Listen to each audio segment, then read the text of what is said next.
From the creator of Percy Jackson, Heroes of Olympus. The Blood of Olympus. Rick Riordan, Epic Heroes, Legendary Adventures.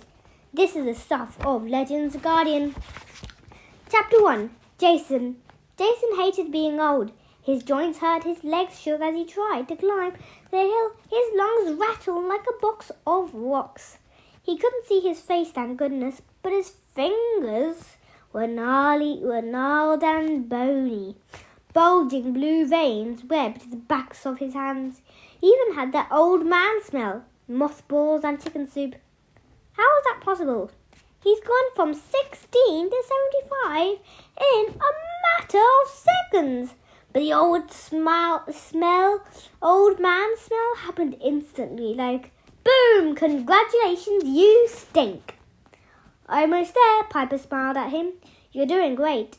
Easy for her to say. Piper and Annabeth were disguised as lovely Greek serving maidens. Even in their white sleeveless gowns and laced sandals, they had no trouble navigating the rocky path. Piper's mahogany hair was pinned up in a braided spiral. Silver bracelets adorned her arms. She reassembled an ancient statue of her mum, Aphrodite, which Jason found a little intimidating. Dating a beautiful girl was nerve-wracking enough. Dating a girl whose mum was the goddess of love? Well, Jason was always afraid he'd do something unromantic, and Piper's mum would frown down from Mount Olympus and change him into a feral hog. Jason glanced uphill. The summit was still 100 yards above.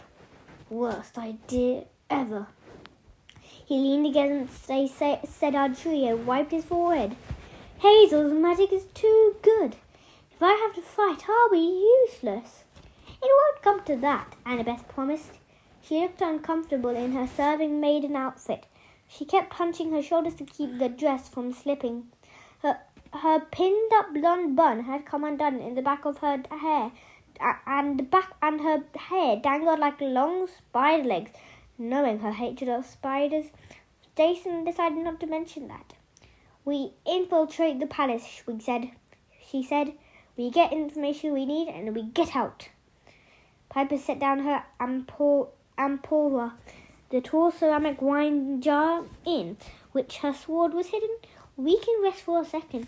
Catch your breath, Jason. For her waist, cordlong, her cornucopia, the magic horn of plenty. Tucked somewhere in the folds of her dress was her knife, Cato Patrice. Piper didn't look dangerous, but if the need arose, she could dual-wield celestial bronze blade or shoot her enemies in the face with ripe mangoes. Annabeth slung her own amphora over her shoulder. She, too, had a concealed sword, but even without a visible weapon, she looked deadly. Her stormy grey eyes scanned the surrounding alert for any threat. If any dude asked Annabeth for a drink, Jason was likely to kick. She was more likely to kick the guy in the biffer cub. He tried to steady his breathing. Below them,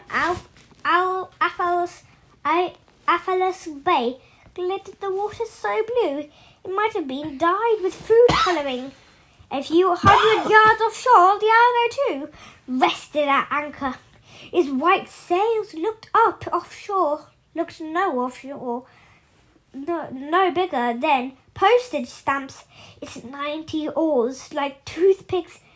Jason imagined his friends on deck, following his progress, taking turns with Leo's spyglasses, trying not to laugh, and they watched Grandpa Jason hobble uphill. Stupid Ithaca, he muttered. He supposed the island was pretty enough. A spine of forested hills twisted down its centre. Chalky white slopes plunged into the sea. Inlets formed rocky beaches and plunged into the sea. And harbours were red-roofed houses, and white stucco churches nestled against the shoreline. The hills were dotted with poppies, crosscuses,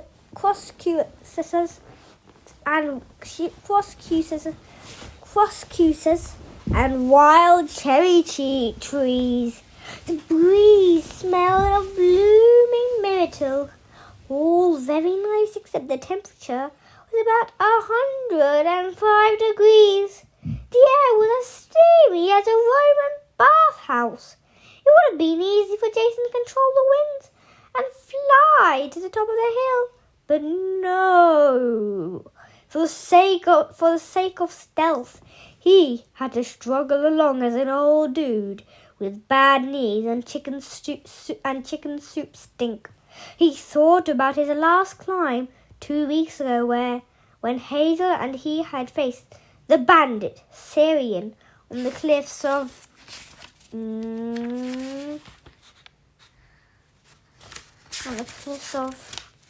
Croatia. At least then Jason had been at full strength. What they were about to face was much worse than a bandit. You sure this is the right hill? He asked. Seems kind of, it seems kind of, quiet. Piper studied the ridgeline. Braided in her hair was a bright blue harpy feather, a souvenir from last night's attack. The feather didn't exactly go with her disguise, but Piper had earned it. It defeated an entire flock of demon chicken ladies by herself while she was on duty. She downplayed the accomplishment, but Jason could tell. She felt good about it. The feather was a reminder that she wasn't the same girl she'd been last winter when they first arrived at Camp Half-Blood. The ruins are up there, she promised. I saw them in Cato Patricius's blade. And you heard what Hazel said? The biggest gathering of evil spirits I've ever sensed? Jason recalled. Yeah, sounds awesome.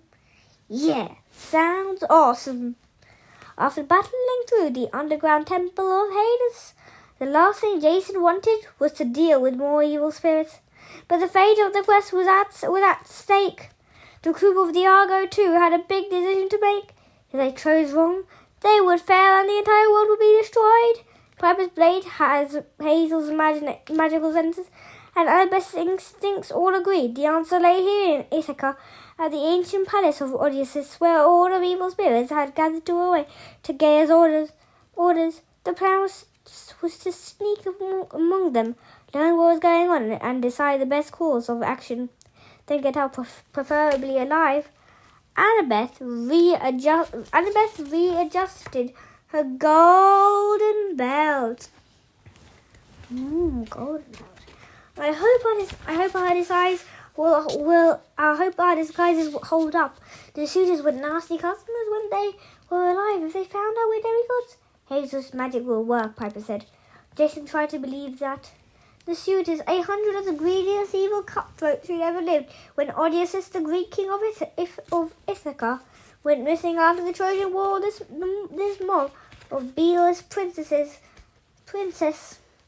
yet had invaded his palace and refused to leave, each one hoping to marry Queen Penelope and taken over the kingdom. Odysseus managed to return in secret and slaughter them all. Your basic happy home kind, but if Piper's visions were right, the suitors are back now, haunting the place where they died. Jason couldn't believe he was about to visit the actual palace of Odysseus, one of the most famous Greek heroes of all time. Then again, this whole quest had been just one mind-blowing event after another. Annabeth herself had just come back from the eternal abyss of Tartarus. Given that, Jason decided maybe he shouldn't complain about being an old man. Well, he steadied himself with his walking stick. If I look as old as I feel, my disguise must be perfect. Let's get going. As he climbed, sweat trickled down his neck. His calves ached. Despite the heat, he began to shiver, and try as he might, he couldn't stop thinking about his recent dreams. Ever since the House of Hades had become more vivid. Sometimes Jason stood there in the underground temple of Epirus, the giant Slytius looming over him, speaking in a chorus of disembodied voices. I took all of you together to defeat me. It took all of you together to defeat me. What will you do when the Earth Mother opens her eyes? Other times, Jason found himself at the crest of Half-Blood Hill. Gay, the Earth Mother rose from the ground, a swirling figure of soil, leaves, and stones. Poor child. Her voice resonated across the landscape, shaking the bedrock under Jason's feet. Your father is first among the gods, yet you are always second best. To your Roman comrades, to your Greek friends, even to your family. How will you prove yourself? His worst dream started in the courtyard of Sonoma. Wolf House. Before him stood the goddess Juno, glowing with the radiance of molten silver. Your life belongs to me, her voice thundered. An appeasement from Jesus. Jason knew he shouldn't look, but he couldn't close his eyes. Juno went supernova, revealing her true godly form. Pain seared in Jason's mind. His body burned away in layers like an onion. Then the scene changed. Jason was still at the Wolf House, but now he was a little boy. No more than 2 years old. A woman knelt before him, her lemony scent so familiar. Her figures were weary and indistinct, but he knew her voice, bright and brittle like the thinnest layer of ice over a vast stream. I will be back for you, dearest, she said. I will see you soon. Every time Jason woke up from that nightmare, his face was beaded with sweat. His eyes stung with tears. Like how D'Angelo had warned them, the House of Hades would stir their worst memories, make them see things and hear things from the past. Their ghosts would become restless. Jason had hoped that particular ghosts would stay away, but every night the dream got worse. Now he was climbing to the ruins of a palace where an army of ghosts had gathered. That doesn't mean she'll be there, Jason told himself, but his hands wouldn't stop trembling. Every step seemed harder than the last. Almost there, and whispered, let's boom! The hillside rumbled. Somewhere over the ridge, a crowd roared in approval like spectators in a coliseum. The sound made Jason's skin crawl. Not so long. He fought for his life in the Roman Colosseum before a cheering ghostly audience. He was anxious to repeat the experience. What was that explosion? He wondered. Don't know, Piper said, but it sounds like they're having fun. Let's go and make some dead friends. Chapter 2, Jason. Naturally, the situation was worse than Jason expected. It wouldn't have been any fun otherwise. Peering through the olive bushes at the top of the rise, he saw what looked like an out-of-control zombie frat party. The ruins themselves weren't that impressive. A few stone walls, a weed-choked central courtyard, a dead-end stairwell chiseled into the rock. Some plywood sheets covered a pit, and a metal scaffold supported a cracked archway. But superimposed over the ruins was another layer of reality, a spectral mirrored of the palace. As it must have appeared in its heyday. Whitewashed stucco walls lined with balconies rose. 3 stories high, columned porticos faced the central atrium, which had a huge fountain and bronze braziers, and at a dozen banquet tables, gulls laughed, neighed, and pushed one another around. Jason had expected about 100 spirits, but twice that many were milling about, chasing spectral serving girls, smashing plates and cups, and basically making a nuisance of themselves. Most looked like Lares from Camp Jupiter, transparent purple in wraiths, in tunics and sandals. A few readers had decayed bodies with grey flesh, matted clumps of hair, and nasty wounds. Others seemed to be regular living mortals, some in togas, some in modern business suits or army factors. Jason even spotted one guy in a purple Camp Jupiter t-shirt and Roman legionary armor. In the center of atrium, a grey-skinned gal in a tattered Greek tunic paraded through the crowd holding a marble bust over his head like a sports trophy. The other ghost cheered and slapped him on the back. As the girl got closer, Jason noticed that he had an arrow in his throat. The feathered shaft sprouting from his Adam's apple. Even more disturbing, the bust he was holding. Was that Jesus? He was hard to be sure.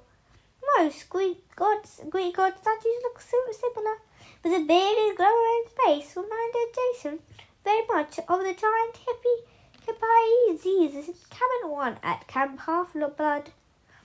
Our next offering, the girl shouted, her voice buzzing from the arrow in his throat.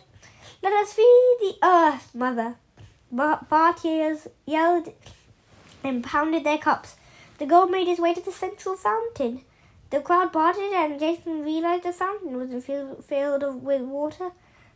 From 3-foot tall pedestal, a geyser of sand spewed upwards, arcing into an umbrella-shaped curtain of white particles before spilling into the circular basin. The girl heaved the marble bust into the fountain. As soon as Jesus' head passed through the shower of sand, the marble disintegrated like it was going through a wood chipper. The sand glittered gold, the colour of Inca, godly blood. Then the entire mountain rumbled with a muffled boom, and as if belching after a meal. The dead partygoers roared with approval. Any more statues? Any more statues? The girl shouted to the crowd. No, then I guess we have to wait for some real gods to sacrifice. His comrades laughed and applauded as the gal plopped himself down at the nearest feast table. Jason clenched his walking stick. That guy's disintegrating my dad. Who do you think he is? I'm guessing that's Antiochus. Annabeth said. You recruits for Gaia, I guess. I don't know any of us. I guess new recruits for Gaia, I guess. Some must have come back to life before we closed the doors of death. Some are the spirits, some are ghouls, Jason said. The ones with the gaping wounds and the grey skin like Antiochus. I fought their kind before. Piper tugged at her blue harpy feather. Can they be killed? Jason remembered a quest he taken for Camp Jupiter years ago in San Bernardino. Not easily. They're strong and fast and intelligent. Also, they can eat human flesh. Fantastic, Annabeth muttered. I don't see any option except to stick to the plan. Split up, infiltrate, find out why they're here. If things go bad, we use the backup plan, Piper said. Jason hated the backup plan. Before they left the ship, like Leo had given each of them an emergency flare, the size of a birthday candle. Supposedly, if they tossed one in the air, it would shoot upward at a streak of white phosphorus, alerting the Argo team that the team was in trouble. At that point, Jason and the girls would have a few seconds to take cover before the ship's catapults fired on their position, engulfing the palace in Greek fire and bursts of celestial bronze shrapnel. Not the safest plan, but at least Jason had the satisfaction of knowing that he could call an airstrike on this noisy mob of dead guys. If this situation got dicey, of course, that was assuming he and his friends could get away, and assuming Leo's doomsday candles didn't go off by accident. Leo's inventions sometimes did that, in which case the weather would get hotter with 90% chance of fiery apocalypse. Be careful down there, he told Piper and Annabeth. Piper crept around the left side of the ridge. Annabeth went right. Jason pulled himself up with his walking stick and hobbled towards the ruins. He flashed back to the last time he plunged into a mob of evil spirits. in the House Raiders. If it hadn't been for Frank, Zhang, and Nico D'Angelo, gods, Nico. Over the past few days, every time Jason sacrificed a portion of metal to Jupiter, or a portion of meal to Jupiter, he prayed to his dad to help Nico. That kid had gone through so much, and yet he had volunteered for the most difficult job, transporting the Athena Parthenos statue to gather Half-Blood. If he didn't succeed, the Roman and the Greek demigods would slaughter each other. Then, no matter what happened in Greece, the Argo too would have no home to return to. No home to return to. Very nice. No home to return to. No home to return to. Jason passed through the palace's ghostly gateway. He knew just in time that a section of mosaic floor in front of him was an illusion covering a 10-foot deep excavation pit. He sidestepped it and continued into the courtyard. The two levels of reality reminded him of the Titan stronghold on Mount Orpheus, a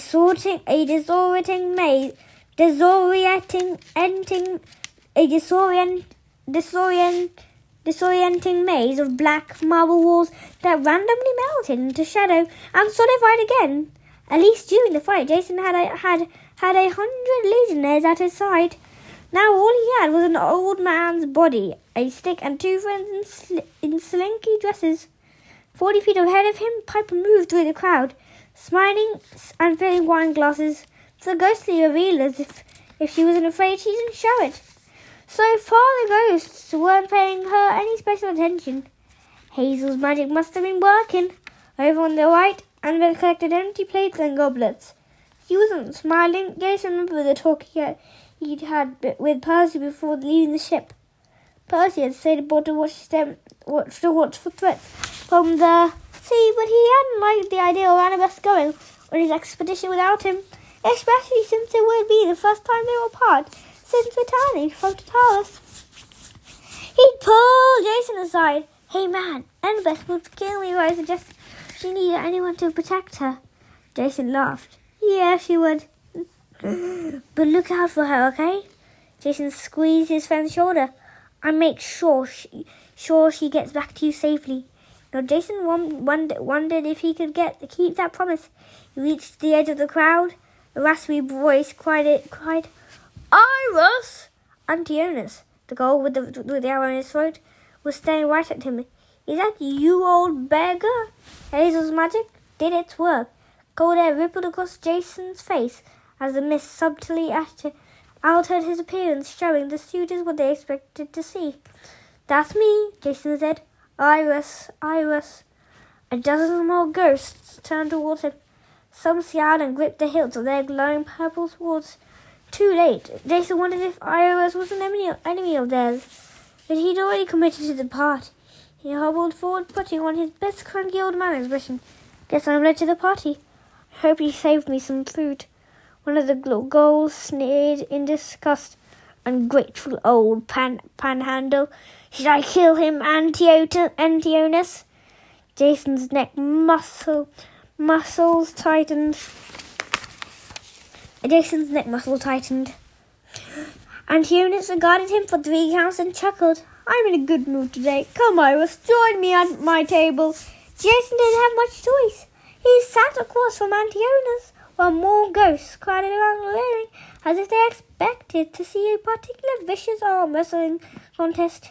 Up close, Antionus's eyes were solid yellow, his lips stretched paper thin over wolfish teeth. At first, Jason thought the ghoul's curly dark hair was disintegrating. Then he realized a steady stream of dirt was trickling from Antionus's scalp, spilling over his shoulder. Clods of mud filling the old sword, gashes in the ghoul's grey skin. More dirt spilled from the base of the arrow, wounded in his throat. The power of Gaia, Jason thought. The earth is holding this guy together. Antionus slid a golden goblet and a platter of food across the table. "I didn't expect to see you here, Iris, but I suppose even a beggar can sue for retribution. Drink, eat." Thick red liquid sloshes in the goblet on the plate sat a steaming brown lump of mystery meat.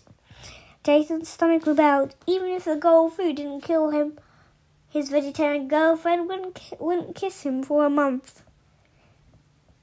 He recalled what noticed the sound of the wind and told him, "A wind that blows aimlessly is no good to anyone." Jason's entire career at Camp Jupiter had been built on careful choices. He meditated between demigods, listening to all sides of arguments, founding compromises. Even when he chaffed against Roman tradition, he thought before he acted. He wasn't impulsive. Notice had warned him that such hesitation would kill him. Jason had to stop deliberating and take what he wanted. He was an ungrateful beggar. He had to act like one. He ripped off a chunk of meat with his fingers and stuffed it in his mouth. He guzzled some red liquid which thankfully tasted like watered down wine, not blood or poison. Jason fought the urge to gag, but he didn't kneel over or explode. Yum! He wiped his mouth. Now tell me about this. What did you call it? Retribution? Where do I sign up? The girls laughed. One pushed his shoulder and Jason was alarmed that he could actually feel it. At Camp Jupiter, the levers had no physical substance. Apparently these spirits did, which meant more enemies who could beat, stab, or decapitate him.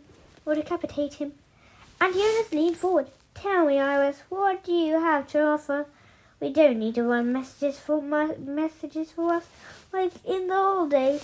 Certainly you're not a fighter. As I recall, Odious crossed your jaw and tossed you into pigsty." Jason's neurons fired. Iris? The old man who'd run messages for suitors in exchange for scraps of food. Iris had been sort of like their pet homeless person. When Odysseus came home disguised as a beggar, Iris thought the new guy was moving in on his territory. The two had started arguing. "You made Iris," Jason hesitated. "You made me fight Odysseus.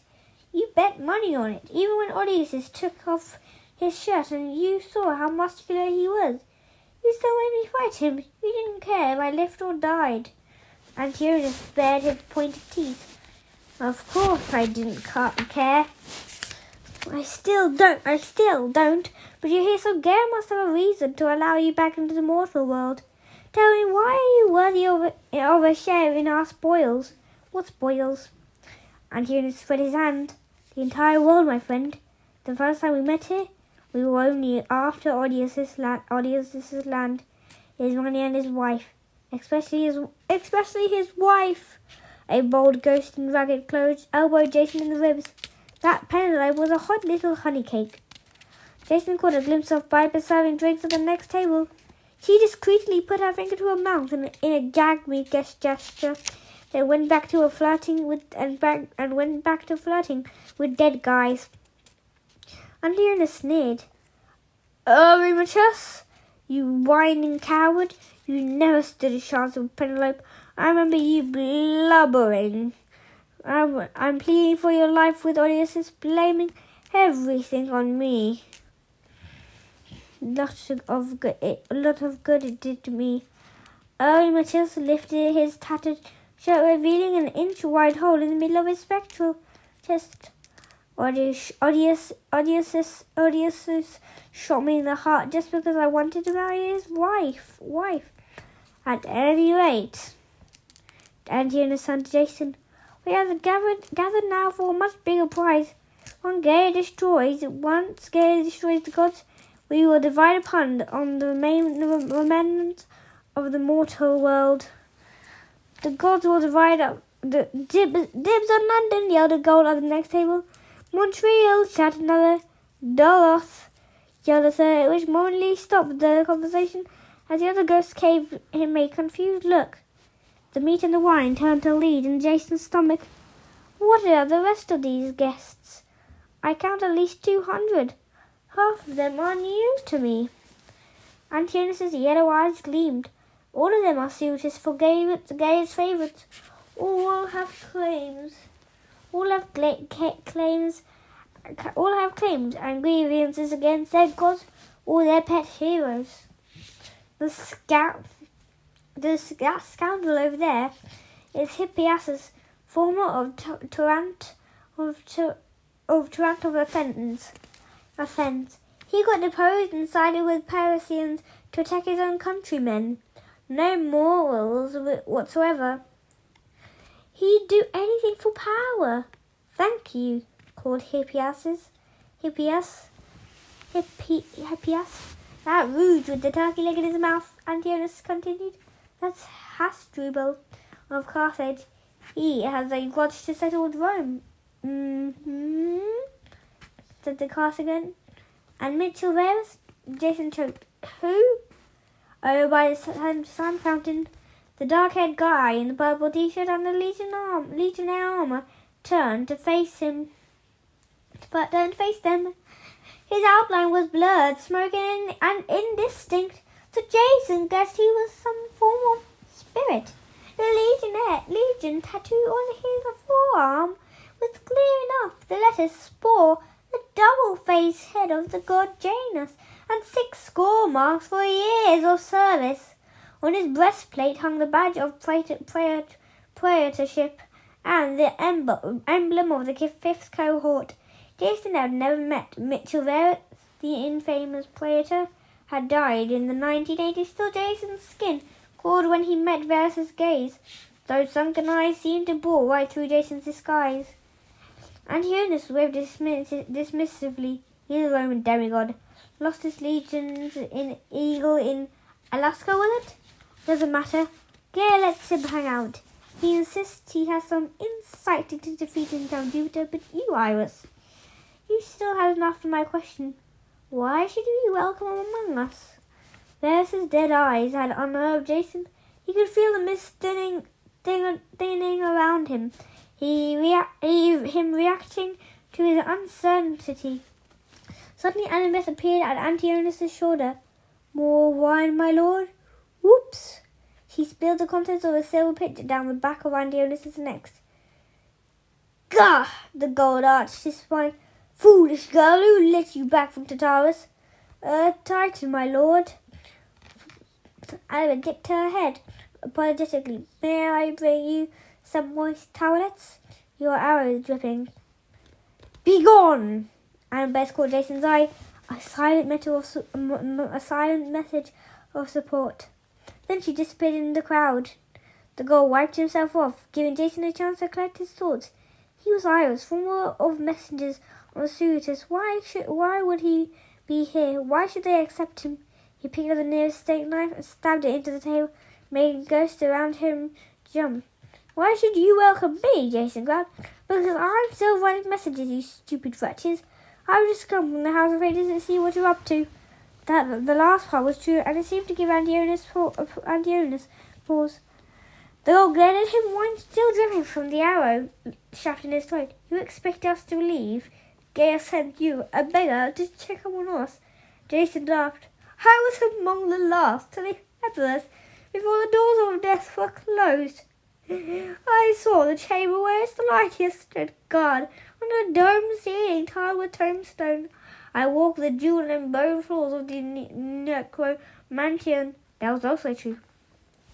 Around the table, ghosts shifted and muttered. So, Antigonus, Jason jumped a finger at the girl. Maybe you should explain to me why you're worthy of Gaia's favour.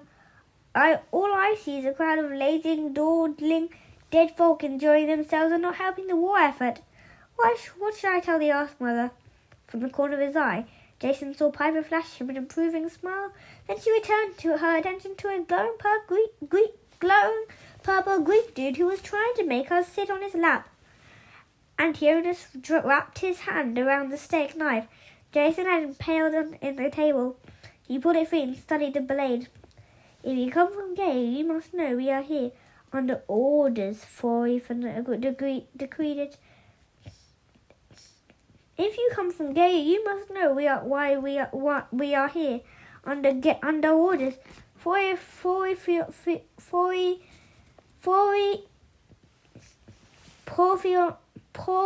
Porphyrion decreed it. Antigonus ran the knife blade across his palm.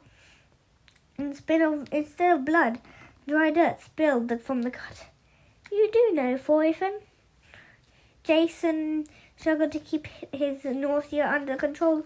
He remembered Fortune just fine from their battle at the wolf's house. The giant king, greased skin, 40 feet tall, white hair, white eyes, hair braided with weapons. Of course I know him. He's a lot more impressive than you. He decided not to mention that the last time he'd seen the giant king, Jason had blasted him in the head with lightning for once, and Jonas looked speechless. But his bold ghost friend, Olympus, put an arm around Jason's shoulders. Now, my friend. Olympus smelled like sour wine and burning electrical wires. His ghostly touch made Jason's rib cage tingle. I'm sure we didn't mean to question you, Clint. It's just that, if you've spoken with Fortune in Athens, you know why we're here. I assure you, we're doing exactly as you ordered. Jason tried to mask his surprise. Fortune in Athens? Gare had promised to pull up the gods by their roots. Cheering Jason's mentor at Camp Half-Blood? I assumed that meant that the giants would try to rose the earth. Would try to rose the earth at Mount Olympus, but now the Acropolis, Jason said, the most ancient temples to the gods in the middle of Athens. That's where Gare will wake. Of course, Omi just laughed. The wound in his chest made it probably sound like a poor poisonous blowhole. And to get there, those males and demigods would have to travel by sea, eh? They know it's too dangerous to fly over land, which means they'll have to pass this island, Jason said. Omi just nodded eagerly. He removed his arm from Jason's shoulders and dipped his finger in his wine glass. At that point, they'll have to make a choice, eh? On the tabletop, he traced a coastline, red wine glowing unnaturally against the wood. He drew grease like a misshapen hourglass, a large dangly blob for the northern mainland. Then another blob below it, almost as large, the big chunk of land known as Peloponnese, cutting between them was a narrow line of sea, the Straits of Corinth. Jason hardly needed a picture here. He and the rest of the crew had spent the last day at sea studying maps. The most direct route, Omer said, would be due east from here across the Straits of Corinth, but if they tried to go that way, enough! Antonio snapped. You have a loose tongue, Omer. The ghost looked offended. I wasn't going to tell him anything, just about the Cyclops' armies massed on either shore, and the raging storm spirits in the air, and those vicious sea monsters Keto sent to infest the waters, and, of course, if the ship got as far as Delphi. Idiot! Antionis lunged across the table and grabbed the ghost's wrist. A thin crust of dirt spread from the girl's hand straight up Omich's spectral arm. No! Omichus yelped. Please, I only meant... The ghost screamed as the dirt covered his body like a shadow and cracked apart, leaving nothing but a pile of dust. Omichus was gone, and he sat back and brushed off his hands. The other suitors at the table watched him and wary silence. Apologies, Iris. The girl smiled coldly. All you need to know is the way to Athens are well guarded. Just as we promised, the demigods will either have to risk the straits, which are impossible, or sail around the entire Peloponnese, which is hardly much safer. In any event, it's unlikely they will survive long enough to make that choice. Once they reach Ithaca, we will know. We will stop them here, and Gale will see how valuable we are. You can take that message back to Athens. Jason's heart hammered against the sternum. He'd never seen anything like the shell of earth that Antionis had summoned to destroy Omichus. He didn't want to find out if that power worked on demigods. Also, Antionus sounded confident that he could detect the Argo too. Hazel's magic seemed to be obscuring the ship so far, but there was no telling how long that would last. Jason had intel they'd come for. Their goal was Athens. The safer route, or at least the not impossible route, was around the southern coast. Today was 20th of July. They only had 12 days before Gaia had planned on 1st of August, the ancient feast of hope. Jason and his friends needed to leave while they had the chance, but something else bothered him, a cold sense of foreboding, as if he hadn't heard the worst news yet. Olympus had mentioned Delphi. Jason secretly hoped to visit the ancient site of Apollo's oracle, maybe get some insight into his personal future. But if the place had been some insight into his personal future, but the place had been overrun by monsters, he pushed aside his plate of cold food. Sounds like everything is under control for your sake, Antionus. I hope so. These demigods are resourceful. They close the doors of death. We wouldn't want them sneaking past you. Perhaps getting help from Delphi? Antionus chuckled. No risk of that. Delphi is no longer in Apollo's control. I see. And if the demigods sailed a long way around the Peloponnese, you worry too much. The journey is now safe for demigods, and it's much too far. Besides, victory runs rampant in Olympia. As long as that's the case, there's no way that demigods can win this war. Jason didn't understand what that meant either, but he nodded. Very well. I will report as much to the king for you. Thank you for the meal. At the fountain, Mitchell Varus called, "Wait!" Jason bit back a curse. He'd been trying to ignore the dead predator, but now Varus walked over, surrounded in a hazy white aura. His deep-set eyes, like sinkholes at his side, hung an imperial gold gladius. "You must stay," Varus said. Antionus shot the ghost an irritated look. "What's the problem, Legionnaire? If I wants to leave, let him. He smells bad." The other ghost laughed nervously. Across the courtyard, Piper shot Jason a worried glance. A little further, Annabeth casually palmed a carving knife from the nearest plateau of meat. Varus rested his hand on the pommel of his sword. Despite the heat, his breastplate was glazed with ice. "I lost my cohort twice in Alaska, once in life, once in death, to a grace named Percy Jackson.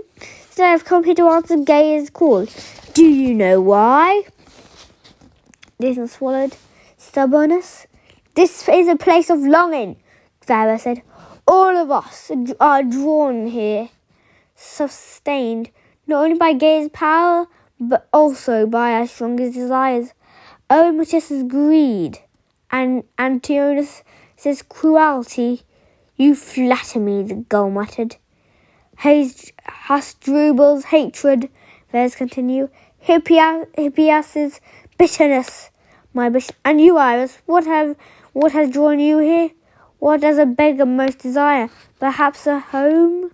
An uncomfortable tingle started at the base of Jason's skull, the same feeling he got when a huge electrical storm was about to break. "I should be going," he said. "Messages to carry." Mitchell Varus drew his sword.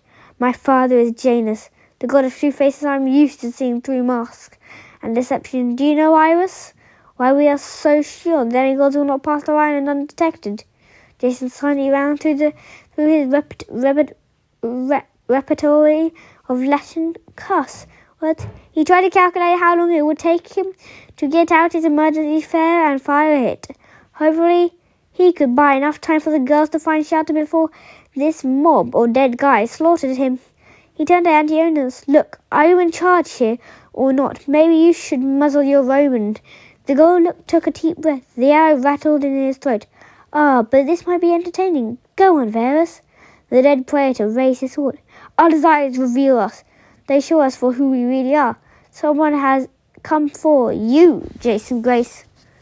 Behind Varus, the crowd parted. The shimmering ghost of a woman drifted forward, and Jason felt as if His bones were turned into dust. My dearest, says Mother Ghost, you have come home. Somehow he knew her. Chapter 3, Jason. Somehow he knew her. He recognized her dress, a flowery green and red wraparound like the skirt of a Christmas tree. He recognized the colorful plastic bangles on her wrist that had dug into his back when she hugged him goodbye at the Wolf House. He recognized her hair and over-teased corona of dyed blonde hair, curls, and the scent of lemons and aerosol. Her eyes were blue like Jason's, but they gleamed with fractured light, like she'd just come out of a bunket after a nuclear war, hungrily searching for familiar details in a changed world. Dearest. She held out her arms. Jason's vision tunneled. The ghosts and gulls no longer mattered. His mist disguise burned off. His posture straightened. His joints stopped aching. His walking stick turned back into an imperial gold gladius. The burning sensation didn't stop. He felt as if layers of his life were being seared away. His months at Camp Half-Blood, his years at Camp Jupiter, his training with Lupa, the wolf goddess. He was a sacred and vulnerable 2-year-old again.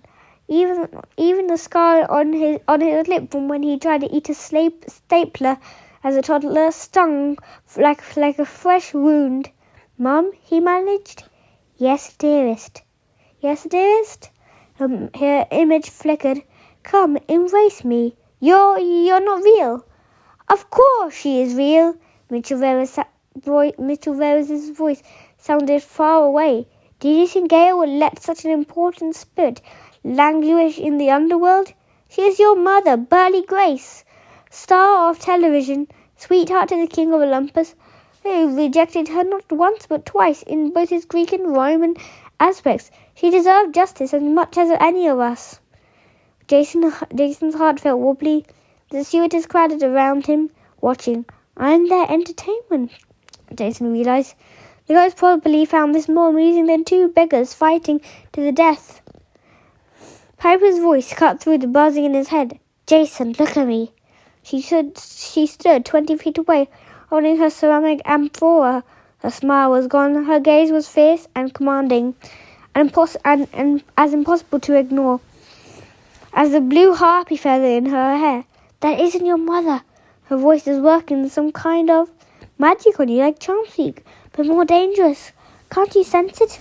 She's right. Amber slammed on the nearest table. She kicked aside a platter, startling a dozen stewardesses. Jason, that's only a remnant of your mother, like an Ara maybe, or a remnant. His mother's ghost sobbed. Yes, look what I've been reduced to. It's Jupiter's fault. He abandoned us. He wouldn't help me, and I didn't want to leave you in Sonoma. But Juno. But Sonoma might allow us to stay together. Why fight for them now? Join these tutors, lead them. We can be a family again. Jason felt hundreds of eyes on him. This has been the story of my life, he thought bitterly. Everyone has always watched him, expecting him to lead the way from the moment he'd arrived at Camp Jupiter. The Roman demigods had treated him like a prince in waiting, despite his attempts to alert his destiny, joining the worst cohort, trying to change the camp traditions, talking to the least glamorous missions, and befriending. He been made praetor anyway. Future had been assured. He remembered what Hercules had said to him at the Straits of Gibraltar. It's not easy being a son of Jesus. too much pressure. Eventually, it can make a guy snap. You left me, he told his mother. That wasn't Jupiter or of her. That wasn't Jupiter or Juno. That was you. Bloody Grace stepped forward. The worry lines around her eyes, the pain tightness in her mouth, reminded Jason of her sister Thalia. Dearest, I told you I would come back. Those were my last words to you, don't you remember? Jason shivered.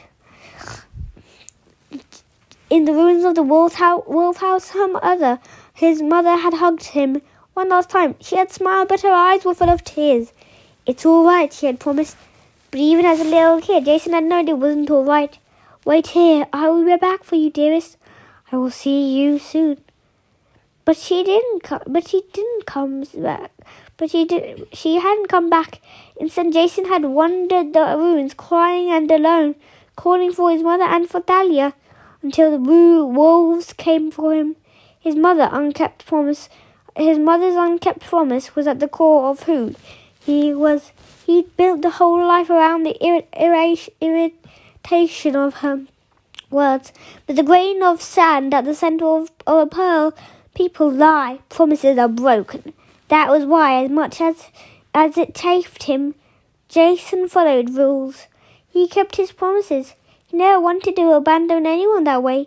He'd been abandoned and lied to.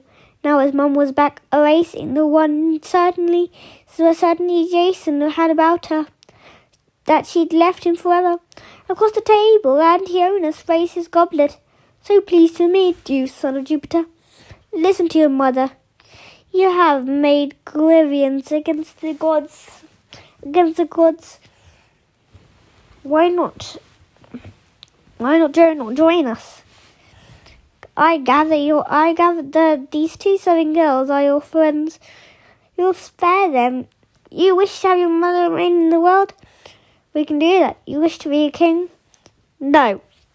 Jason's mind was spinning. No, I don't belong with you.